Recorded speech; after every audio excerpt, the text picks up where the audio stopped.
Kembali lagi di Islam itu Indah. Tema kita hari ini menarik banget sampai tadi juga kebocoran sedikit ustadz-ustadz pada curhat ya. Temanya apa? Temanya adalah hati-hati dengan saudara ipar. Kebetulan ustadz-ustadz dan juga Habib di belakang Ibel ini semuanya punya saudara ipar gitu. Jadi tadi sedikit-sedikit bocor-bocor Nangdel. sedikit gitu ya. Kalau saya, Hah? ipar saya langsung tak tajarin jodoh. Jadi langsung Oh. nikah, jadi aman saya. Oh gitu, siap-siap Ustadz. Nah mungkin lanjutkan lagi tema kita hari ini. Ibel mau nanya sama Ustadz Syam. Iya. Ustadz Syam? Siap. Ustadz Syam. Ini Ibel mau nanya, misalnya kalau saudara ipar kita tuh tinggal di rumah kita untuk kayak bantu-bantu jaga anak, terus bersih-bersih rumah gitu kan. Terus kebetulan maaf banget saudara iparnya tuh kondisinya kurang mampu, jadi bantu-bantu di rumah. Nah itu seperti apa mungkin Baik. hukumnya? Bismillahirrahmanirrahim. Nah, Ya. terima kasih Kak Ibel, guru kami Ustadz Maulana Habib Utsman serta guru-guru kami dimuliakan Allah Subhanahu wa taala Al-Qur'an surah Al-Isra ayat 7. A'udzu billahi minasyaitonir rajim. إن أحسنتم أحسنتم لأنفسكم وإن أسأتم فلها فإذا جاء وعد الآخرة ليسوءوا وجوهكم وليدخلوا المسجد كما دخلوه أول مرة وليتبروا ما علوا تتبيرا. Semoga Allah luaskan rezeki kita karena banyak amalan-amalan yang membutuhkan biaya. Haji, umroh, kasih rumah untuk saudara kita yang non mahram misalnya, ipar gitu ya. Daripada dia di rumah kita kan kita mesti nyewain dia penginapan, itu butuh uang juga itu. Jadi ternyata harta ini kalau kita arahkan kepada kebaikan baiknya banyak. Subhanallah. Jadi kalau ditanyakan ternyata masalah ekonomi nih, ada ipar dia dalam keadaan kurang mampu. Lalu ternyata kita punya anak, bagaimana kalau ipar ini yang jagain anak kita, bantu-bantu di rumah sekaligus tinggal di rumah. Contoh misalnya saya punya istri punya saudari perempuan, saudari perempuannya yang bantuin bagus, subhanallah, bagus. Tapi berbahaya bagi saya.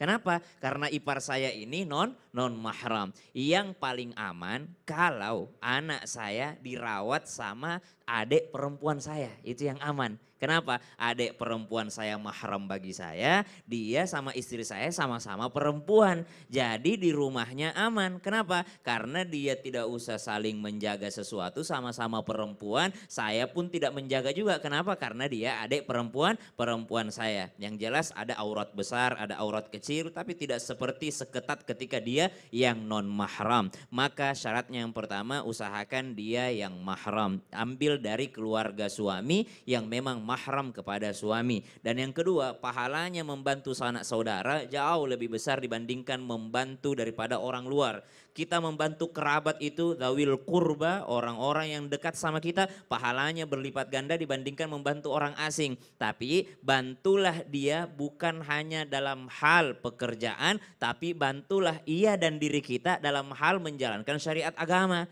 Jangan mentang-mentang karena ingin membantu dari segi ekonomi, akhirnya melanggar syariat. Ada orang alasannya saya ingin membantu. Ingat, setan itu menggoda dari kanan, kiri, depan, belakang. Kata ulama, apa maksudnya menggoda dari kanan itu? Kata ulama, menggoda dari kanan itu seolah-olah terlihat baik, padahal itu jebakan syaitan.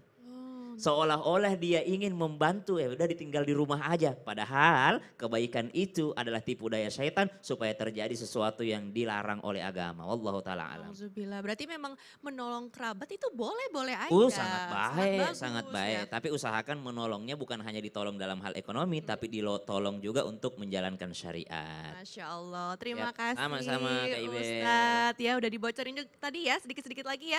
Kayaknya banyak banget nih di sini yang jamaah di studio yang masih pengen bertanya, kayaknya masih bingung gitu ya. Maka kita masuk lagi ya ke dalam segmen Tanya Dong Ustadz. Kami semua tanya dong Ustaz.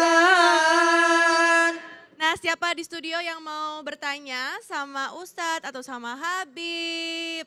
Ini Ibu di atas tadi kayaknya mau bertanya nih Bu. Boleh Bu mau nanya apa dan kepada siapa? Assalamualaikum warahmatullahi wabarakatuh. Waalaikumsalam warahmatullahi wabarakatuh. Perkenalkan, nama saya Ibu Atun dari Jamiah Quran Nur Syafa'ah Tegalwangi, Cirebon. Masya Allah, tepuk tangan dulu untuk Ibu Atun. Saya mau ada pertanyaan buat Habib ya. Punten. Boleh Ibu, silakan. Bagaimana nih kalau seumpamanya saudara ipar saya itu mau tahu aja tentang urusan kami berdua. Gimana Kepo. tuh caranya? Ikut campur terus ya Bu ya? Iya. Udah sekian aja. Nah, iya jadi gimana Habib cara menegur ipar kita gitu ya. Kadang kan soalnya kalau iparnya ditegur, pasangan kita yang saudaranya Baperan. jadi baper. Nah, negurnya gimana Habib? Akhir afwan. Tolong ya Habib. Bismillah, Ustaz Maulana, Ustaz Syam. Bismillahirrahmanirrahim. Allahumma salli ala Sayyidina Muhammad wa ala ali Sayyidina Muhammad. Ingat, ipar kita adalah saudara dari istri atau suami kita. Kalau kita negor ipar kita, ya kan, biasanya yang marah ini pasangan kita. Karena apa? Karena dia adik kakaknya. Biasanya dia lebih cenderung kepada adiknya ataupun kakaknya, akhirnya ributnya sama pasangan. Yang benar adalah ketika ipar kita bermasalah, mempunyai kesalahan misalkan hal yang sepele, maka kita harus kasih tahu sama istri kita ataupun suami kita, biar dia menegur adiknya atau kakaknya. Biar dia menasehati adiknya atau kakaknya. Karena kalau misalkan dia yang menasehatinya akan jauh lebih baik. Akan jauh lebih indah. Karena kalau ribut adik kakak itu wajar jamak gitu. Ya kan? Wajar dan jamak. Atau biasanya tuh udah biasalah yang namanya adik kakak ribut ntar juga baik lagi. Tapi kalau ribut sama ipar ada dendaman. Beda antara orang tua ribut dengan anak. Orang tua ribut dengan anak. Antara mantu dengan mertua. Kalau kita punya masalah sama mertua juga sama. Biar istri atau suami kita yang negur. Yang menasehatin atau yang memberitahu atau yang menjelaskan. Kalau kita langsung sebagai mantunya langsung menjelasin, langsung negur. Akhirnya timbulnya emosional dan marah. Inilah harus ada aturan atau tata cara bagaimana kita cara menegur mertua, bagaimana cara menegur ipar. Biar saudara kita, biar istri kita atau suami kita yang menegurnya. Cara menegur ipar itu dengan cara yang ma'ruf, dengan cara yang baik. Gak boleh dengan emosional, gak boleh dengan marah-marah, gak boleh dengan dendam. Ngomongnya udah dendam lagi, udah gak boleh. Biasanya kan disindir-sindir dengan cara yang halus gak bisa, akhirnya sindir dengan cara yang kasar. Akhirnya karena udah menumpuk, udah dendam dalam dirinya, akhirnya ribut, dilabrak. Nah inilah yang jadi permasalahan dan jadi sebuah keributan antara suami ataupun istrinya terhadap pasangannya dan terhadap iparnya. Akhirnya nanti dia kerubutan tuh. Ya kan? Contohnya gampang gak sih Ustaz? Contohnya gimana nih Ustaz? Ustaz Sam misalkan, contohnya Ustaz Sam. Ustaz Sam punya istri. Istrinya punya kakak ataupun adik, biar istrinya yang menegurnya. Istrinya yang menegurnya. Kalau Ustaz Sam langsung ke iparnya, nanti istrinya sama saudara iparnya ngerubutin Ustaz Sam. Tersinggung. Karena kesinggung. Nah inilah yang harus ada tata cara aturannya.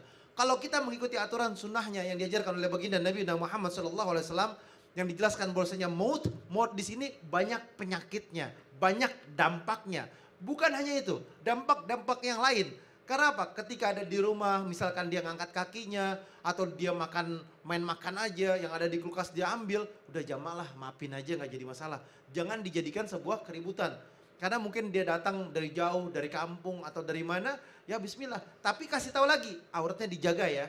Jangan sampai bajunya ketat, jangan sampai auratnya kelihatan, jangan sampai dia di situ mengundang sebuah keributan atau permasalahan. Ini mesti batas-batasnya mesti dijaga nih. Karena jelas bahwa auratul mar'atul ajnabiyya wal wajh wal kafain. Auratnya perempuan itu dari muka dan tangan aja yang boleh dilihat. Semuanya selain itu nggak boleh. Jadi ada batasan aurat sama laki-laki benosurah warukba dari pusar sampai dengkul. Oh dengkul. Jadi Baik, ini ada baik. auratnya dijaga, Ya. cara negurnya dijaga, kalimat-kalimatnya semua mesti dijaga. Dijaga juga. Jadi serba harus dijaga ya. Jamaah di rumah dan di studio dijaga tuh karena memang bukan mahramnya. Nah, ada lagi yang mau bertanya? Silakan angkat tangan. Ibu nih, Masya Allah. Ibu kece banget kacamatanya, Bu. Ibu mau tanya apa kepada siapa? Boleh silakan Ibu. Sama Ustaz Maulana. Suaranya yang Assalamualaikum warahmatullahi wabarakatuh. Waalaikumsalam warahmatullahi wabarakatuh. Perkenalkan nama saya Ibu Erna dari Majelis Taklim Nur Hidayah Sukarami Palembang. Oh, dari Palembang. Tangan dulu, Masya Allah jauh-jauh ya Bu dari Palembang. Iya. Mau nanya sama Ustadz Maulana aja. Ya. Saya mau bertanya, apakah ada saudara ipar yang tinggal serumah dengan kita masih bisa tanggung jawab kita, Ya. terutama ipar yang sudah alih-alih. Ya, oke. Oh maksudnya tanggung jawab menafkahi gitu Bu? Ya. Oh oke. Jadi kalau misalnya saudara ipar tinggal di rumah, apakah kita punya kewajiban juga untuk menafkahi seperti menafkahi pasangan? Oke. Gitu Iya, kali ya iya. Bu ya? Iya, iya. Oh gitu ya benar. Silakan Ustadz Maulana. Saya langsung jawab. Izin Habib dan Ustaz Sam. Kepada semuanya, jamaah. Apakah ada kewajiban menafkahi ipar? Kita lihat dulu. Kewajiban seorang suami adalah menafkahi istri. Apa artinya nafkah? Kebutuhan. 2, 3. Kebutuhan. Tuhan. Apa kebutuhan istri? Ternyata istri punya kebutuhan merawat kucing. Maka kita sebagai suami wajib menafkahi kucingnya juga. Dia punya adik yang ikut sama dia, yang dia tanggung. Semua yang dia tanggung istri kita tanggung juga. Itu tanggung jawab kita. Nah paling bagus kalau ada ipar yang tinggal sama, kan begini, tidak boleh ada 2 dapur dalam satu rumah. Saya ulangi, tidak boleh ada 2 dapur dalam satu rumah. Maka kalau begitu, dia adiknya ikut sama dia, umurnya masih kecil, ikut sama dia, maka kita wajib menafkahi dia. Nah kecuali kalau sudah besar, sudah bisa cari nafkah sendiri, maka diarahkan sebagaimana dia adalah adik kita sendiri yang jadi tanggungan kita. Dan ingat pahalanya lebih besar 1000 kali lipat. 1000 kali lipat. Kalau tetangga kan 60. Kalau yang dikenal kan semua ada aturannya. Maka kewajiban itu disebabkan karena kita berkewajiban menafkahi pasangan kita yang ikut andil padanya. Kemudian yang kedua, kenapa bisa? Karena tingkat kepedulian kita. Orang lain aja kita bantu, apalagi ya saudara sendiri. Betul tidak? Siapa yang jadi saudaranya adalah saudara kita juga. Cuma dalam hal ini selalu dijaga jangan sampai terjadi sesuatu yang tidak diinginkan. Karena siapa yang berduaan maka ada setan diantaranya yang menggoda dia. Dan yang paling memungkinkan, betul tadi kata Ustaz Sam, karena keseringan kita ketemu sehingga memungkinkan terjadinya dosa. Kalau memang dia adalah ditanggung oleh istri, maka kita berkewajiban menanggung. Kapan? Sampai kapan ditanggung? Sampai dia sudah punya kerjaan atau sudah mapan. Jadi memang Ya. berarti wajib dong? Boleh, wajib. Oke. Karena dia adalah ikut dengan satu paket sama istri. Sama istri. Oh jadi Masya Allah ya tanggung jawab seorang suami itu luar biasa. Luar biasa. Bahkan menafkahi 5 perempuan. Bukan, 4 perempuan. Oh 4. 4 perempuan. Mau tahu siapa? Siapa tuh? Ibunya, Heeh. istrinya, Istrinya, saudaranya, saudaranya. anak perempuannya. Masya Allah tepuk tangan dulu untuk Ustadz Maulana. Sempat kaget ya, hah banyak banget wanitanya ternyata masih keluarga ya Ustadz ya. Ada lagi yang mau nanya? Ini ibu semangat banget langsung dikasih senyuman sumringah gitu Bu. Silakan Ibu. Assalamualaikum warahmatullahi wabarakatuh. Waalaikumsalam warahmatullahi wabarakatuh. Nama saya Ibu Yeti dari Yeti. ya dari Majelis Siapa, Bu? Taklim. Dari Majelis Taklim Nur Taklim. Safaat baru Tegalwangi baru Cirebon. Tepuk tangan. Saya mau bertanya ke Habib Usman. Boleh Ibu, silakan. Ya, pertanyaannya, bagaimana kalau kita punya salah ke ipar? saya sudah minta maaf, tapi saudara ipar itu nggak mau memaafkan. Udah enak aja. Saya kan sudah minta maaf juga. Itu sebuah dosa atau jariah? Gitu aja. Oh iya. Tepuk tangan dulu. Masya Allah. Mana tuh? Kalau ada saudara ipar kita tidak memaafkan kita. Aduh nggak tahu deh, takut salah ngomong, mendingan nanya ke Habib aja. Ya benar ya. Makasih Bu. Silakan Habib. Afwan Iris, Ustadz Maulana, Ustadz Sam. Bismillahirrahmanirrahim. Allahumma sholli ala sayyidina Muhammad wa ala ali sayyidina Muhammad. Kita harus membedakan mana dosa jariah. Kalau dosa jariah kalian ngomong berbicara di publik, nggak pakai jilbab misalkan, nggak pakai jilbab itu nggak jadi masalah. Anda nggak usah pakai jilbab aja. Nah, yang ngikutin Anda, misalkan nggak pakai jilbab ada 1000 orang, itu dosa jariah. Beda dosa jariah dengan dosa biasa. Dosa jariah itu berjariah, berkepanjangan. Atau membiarkan udah nggak jadi masalah, khamar. Nah ini berbahaya, berbahaya. Karena yang ngikutin kita bagi kalangan orang public figure atau siapapun public figure atau kalangan artis. Ingat, hati-hati berkalimat, hati-hati berkata-kata. Ketika kalian berkata-kata atau berkalimat dan kalimat itu ada unsur dosanya dan orang lain mengikutinya. Atau kalian berjilbab atau berpakaian, orang ngikutin dengan gaya pakaian Anda tidak syar'i. Anda masih geltat-geltot tapi Anda berjilbab ngakunya, Anda akan berdosa dan dosanya jariah. Kembali lagi, ipar di sini kalau kalian punya dosa, berarti kalian dosa dengan iparnya hablum minan nas, hubungan kepada manusia. Kalau dia tidak maafkan, bujuk dia sampai dia memaafkan. Karena ini hablum minan nas. Hablum minallah, taubatan nasuha, minta ampunan kepada Allah, maka diampunin dosanya. Karena Allah Ghafurur Rahim. Tapi kepada makhluk, mau ipar, mau siapapun, tetap wajib bagi kita untuk meminta maaf.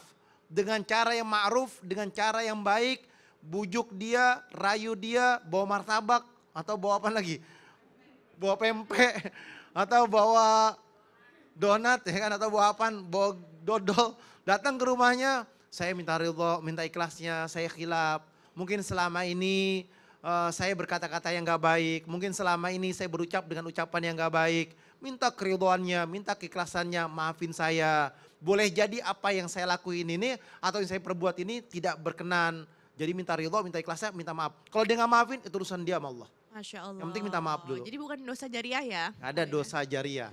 Dosa jariah kecuali mengajak, ya kan, ngevlog gitu kan. Tahu-taunya pakaiannya gak bener. Mengajak ke tidak baik itu baru ya. Itu jariah. Oh, Masya Allah. Jadi seperti itu, kalau misalnya ada masalah sama ipar terus nggak dimaafkan ya sudah, itu antara ipar aja gitu, bukan dosa jariah gitu tadi ya, seperti Habib bilang. Ada yang mau bertanya lagi? Ada lagi, terakhir. Oke Ibu, nih Masya Allah. Silakan Ibu, mau nanya sama siapa? Nanya sama Ustadz Syam. Oh Ustadz Kebenaran Syam. idola saya. Oh, Saya ngefans sekali sama Ustadz Syam. Masya Allah. Yes. Doanya Bu. Da'watukum. Siap. Assalamualaikum warahmatullahi wabarakatuh. Waalaikumsalam warahmatullahi wabarakatuh. Saya Ibu Tuteh Herawati dari Majelis Taklim Nur Hidayah Sukarami Palembang, ingin bertanya kepada Ustadz Syam. Siap Ibu. Bagaimana cara Islam mengatasi jika terjadi sesuatu antara pasangan dan saudara ipar? Waduh. Hubungan maksudnya Pak Ustadz. Nih Pak Ustadz. Hubungan. Ya. Aduh. Mohon dijawab Pak Ustadz. Banyak terjadi viral-viral itu ya. Oh Ya, iya, siap. seperti tadi Ustadz kan sempat ada tayangan tuh ya kan, ada seperti hubungan pasangan sama iparnya. Oke, Nah siap. itu bagaimana tuh? Baik, bismillahirrahmanirrahim. Tabai guruku Ustadz Maulana serta Habib Utsman dan guru-guru kami yang dimuliakan Allah Subhanahu wa taala. Al-Qur'an potongan surah An-Nisa ayat 23 karena ayatnya panjang kita ambil akhirnya aja. Ba'da qul a'udzu billahi minasyaitonir rajim.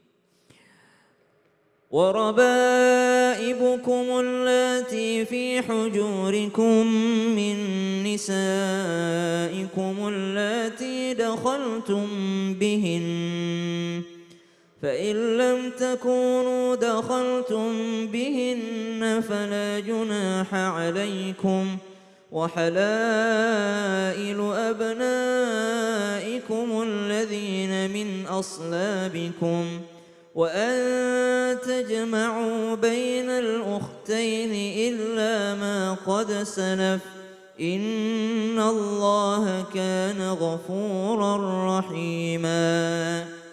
Ini potongan surah An-Nisa ayat 23 atau akhir daripada juz 4 yang menjelaskan siapa mahram, siapa non mahram. Tapi di akhir ayatnya juga menjelaskan tentang wa anta jama'u bainal ukhtaini illa ma qad. Enggak boleh menggabungkan dua saudara perempuan. Jadi misalnya ada dua perempuan bersaudara dia. Lalu kita nikahi adiknya. Enggak boleh kita nikahi kakaknya juga secara bersamaan. Kalau tadi turun ranjang beda cerita, yang satunya udah selesai. Yang satunya sudah selesai ataupun naik ranjang beda cerita. Kalau turun ranjang dari kakaknya ke adiknya, kalau naik ranjang dari adiknya ke kakaknya.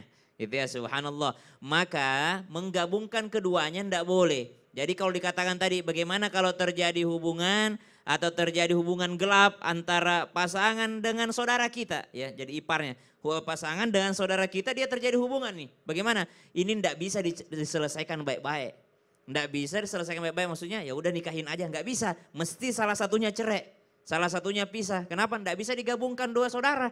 Maka antara yang pasangan sahnya pisah atau yang pasangan yang selingkuh tadi ini yang memisahkan diri untuk dijauhkan dari kampung tersebut. Begini cara Islam menyelesaikannya, dijauhkan dulu, diasingkan sampai terlupakan itu gosip-gosip dia selingkuh sama iparnya. Sampai orang lupa, sampai dia taubat, benar-benar taubat, barulah bisa baik kembali hubungan keluarganya. Tapi yang perlu digarisbawahi, kalau kecurigaan itu tanpa bukti dan ada orang yang menuduh seseorang berzina atau seseorang berselingkuh, ini tidak ada buktinya dan tidak ada saksinya, maka yang dihukum adalah yang menuduh itu.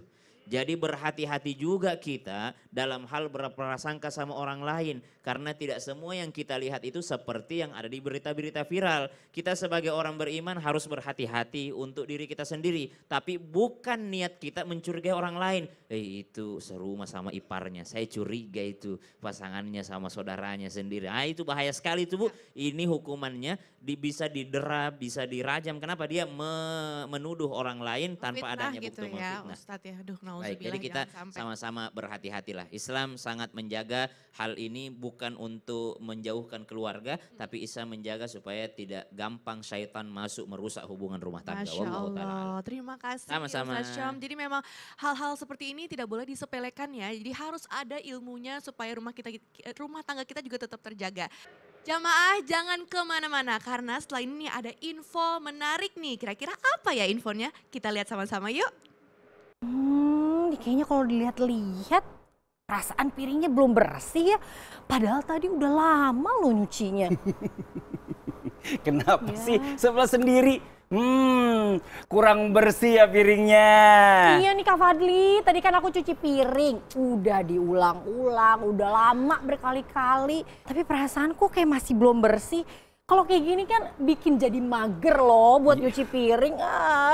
Ya Allah, yang sabar Bu, banyak-banyak istighfar, astagfirullahalazim. Aku ada solusi biar nyuci piring jadi enjoy, mau? Mau. Nah, ini nih, aku punya Sunlight, teman cuci piring yang harus selalu ada di rumah. Wah, emang kalau pakai Sunlight bisa lebih cepat bersih? Bisa dong, karena ketangguhan formula cepat kesat, Sunlight bisa memudahkan kita dalam mencuci piring. Gak perlu takut piringnya kurang bersih, jadi banyak waktu untuk keluarga deh. Gak heran kan kalau jadi pilihan para ibu di Indonesia. Wah, Masya Allah, aku ketinggalan berita nih, tapi emang Sunlight ini jadi pilihan ibu-ibu di seluruh Indonesia. Pasti dong Kori, Sunlight adalah brand pencuci piring andalan wanita di Indonesia yang sejak dulu senantiasa mendukung ibu-ibu untuk selalu bisa lebih. Kalau gitu coba kesiniin dulu itu Sunlight-nya buat aku. Jangan cuma kasih solusi dong. Cium dulu segernya nanti. Ini kayaknya setelah ini aku jadi nggak mager loh cuci piring. Coba ya. Aroma kesegaran jeruk nipisnya enak sekali. Pantes, ampuh hilangkan lemak dan bau. Jadi tenang deh mau ngapa-ngapain. Yuk pakai Sunlight, bersih piringnya, lancar ibadahnya. Alhamdulillah. Buat jamaah Islami Tinda yang ada di rumah nih, jangan kemana-mana dulu ya. Setelah ini kita lanjut lagi mendengarkan kembali tausiah dari guru-guru kita tentang tema kita pagi hari ini. Ayo, yang belum siapin catatannya, siapin catatannya. Tetap di Islami Tinda, jamaah, oh jamaah, alhamdulillah. Ini Kori, seger banget kan aromanya. Iyalah. Iyalah.